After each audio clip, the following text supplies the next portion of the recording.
From the Nasdaq stock market here in Times Square, I'm your host, Josh Matches, and I am joined by Nathan Latka, host of the Top Entrepreneurs podcast, manager of the software private equity firm Latka Capital, and most importantly, the author of his new book, How to Be a Capitalist Without Any Capital. Thank you so much for joining us, Nathan. Josh, thank you for having me. I'm excited to be here at Nasdaq.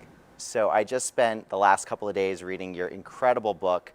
Tell our audience why you wrote it. By the way, I won't be offended if you didn't actually read it. You know, I have people on my show all the time, and sometimes you can read it, sometimes you won't, but you read it.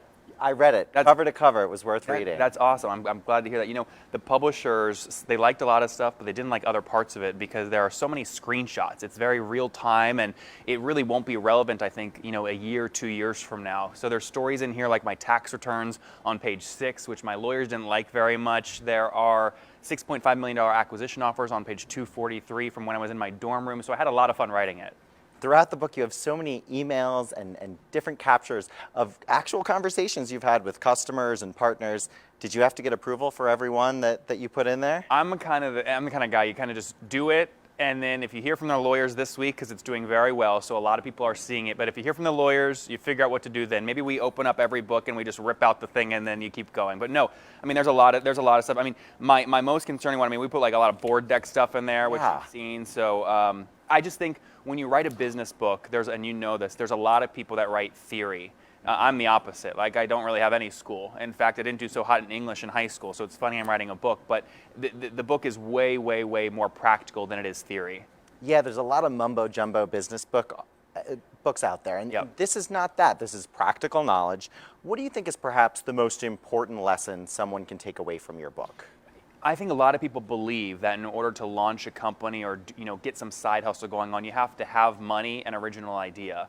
And actually what the trick is you don't need money, one, but the reason you don't need money is because you're not going to invent anything new. You should actually copy your competitors aggressively, quickly, and fast. And then, Josh, you and I both are unique in our own ways. You copy, then add your own spin, and that's what gives you a competitive advantage without any money. Amazing. One of the things I really loved is you talked about creating systems for actually going about your daily life and your work life. Talk to us a little bit about how you build these kinds of systems to run your life. Yeah, well, first off, I'm a really cheap guy, right? I think the way you build wealth and you stay rich is not just by making more money, but it's by keeping what you make. And so one of the things that I do, like with my podcast, The Top Entrepreneurs, it was costing me $250 an episode to produce back in 2015 when I launched. And I said, you know what, I need to get this cost down. So I basically built the whole system out on one sheet of paper, and I call this my Starbucks process system. You put the system on one page, and then you print it off, take it into a Starbucks, and if you can get a stranger to run the process the first try, you did a great job at communicating that system. And that's key, because then you hand the system to cheaper labor, right? You can get them anywhere, right? Cheaper labor, they execute it faster, and your business grows, your margins grow, and you can reinvest that money in creating new jobs. Well, you gave one piece of advice that I really loved around using freelance platforms, whether it's Upwork or Fiverr, to get more done with more, so that you can use your time in the best way possible. Talk to us about how you advise people to use these kinds of platforms like Fiverr or Upwork. Yeah, well, I think a lot of people, by the way, I'm 29. How old are you?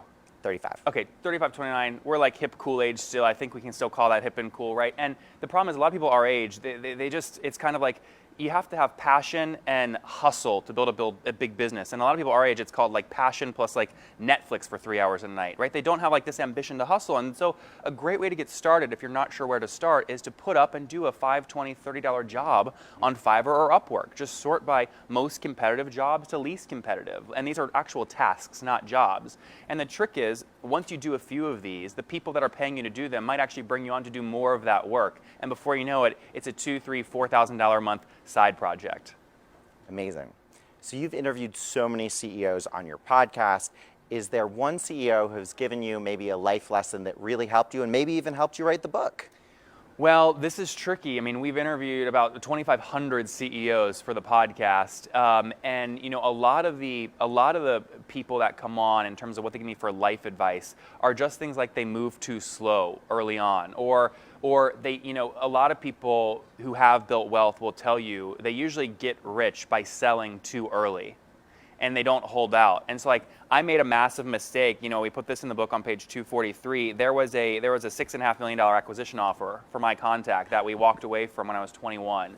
Because I thought I was the shit, right? And ultimately, that was a deal I should have taken, used the money to create momentum, and double down on my life. So the lesson is, when you have an opportunity, take it.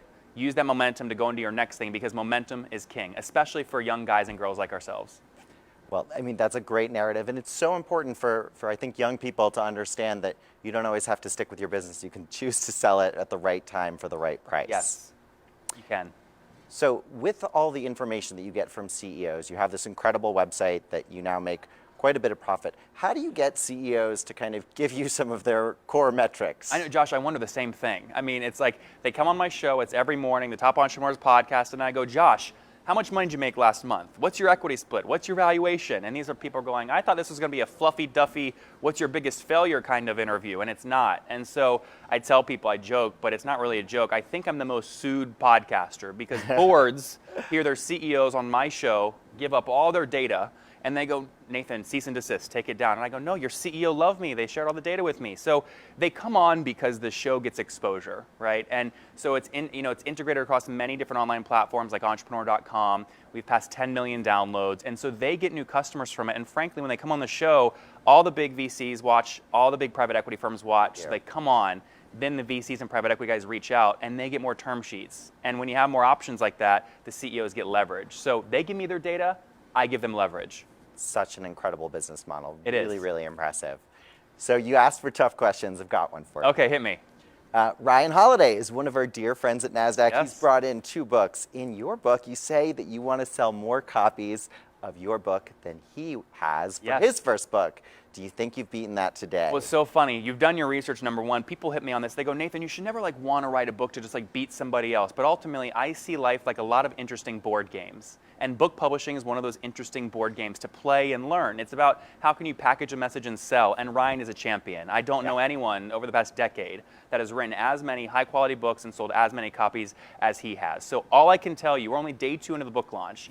I thought we'd maybe break 1,000 rank on Amazon. We don't know about the New York Times or Wall Street Journal yet, but we broke down to 141 last night on Amazon, which I guess the publishing industry call this the hot 200 or something like this. Wow. Portfolio was very excited. So look, Portfolio also publishes Ryan. Ryan and I speak all the time, so we'll have to compare numbers in a week or 2 and see what happens. Love it. Last question. What's next for Nathan Latka? I wish I knew. I'm one of those guys where, again, the book says don't focus on one thing. It's, we're told this in college to pick a major quick and focus on one thing. I do the opposite. I kind of juggle a lot of things at once, and whichever one gets momentum, I go all in on that. So right now, the thing that's doing really well for me is my site, getlatka.com, which is packed with all of the financial data of private software companies. So I can predict who's going to go public next, who's about to raise $1 billion round of capital, or things like this. So I'm really enjoying my private B2B SaaS database. Incredible. Well, Nathan, thank you so much for joining us. Congratulations on your new book and all of your success, and we look forward to having you back soon. Josh, I appreciate it. And guys, if you don't have the money, if you're a broke college student and can't buy the book for $27, there's a beautiful free preview at capitalistbook.com. Amazing. Thanks so much. Thanks, Josh.